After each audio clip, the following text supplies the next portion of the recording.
again and welcome to day 21 of 30 Days to Better Hearing. I'm Adam from Alto Hearing. Now that you've been using your hearing aids for 3 weeks, you've likely encountered a variety of experiences and possibly some misconceptions. Let's address and debunk some common myths you might still believe or hear from others, now that you're more experienced with your hearing aids. Myth number 1. Now that I have hearing aids, I should be able to hear perfectly in all situations. Now, we've already discussed the process of habituation, but even with the best technology, hearing aids have their limitations. They significantly improve your hearing, but don't replicate natural hearing.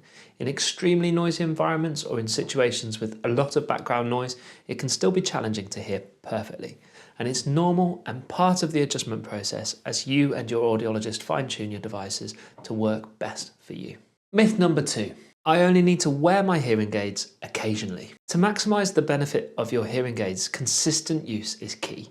Wearing them only occasionally doesn't allow your brain to fully adjust to the amplified sounds, making each use feel like starting over. Consistent wear helps your brain adapt more quickly, improving your overall hearing experience. Myth number 3. Using hearing aids means my hearing is deteriorating further. Some people, for some reason, worry that relying on hearing aids might worsen their natural hearing.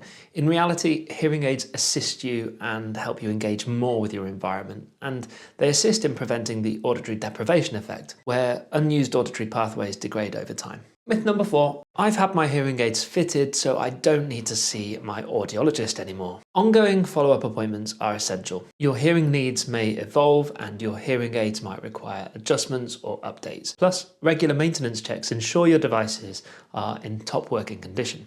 Think of it as routine care, similar to visiting the dentist.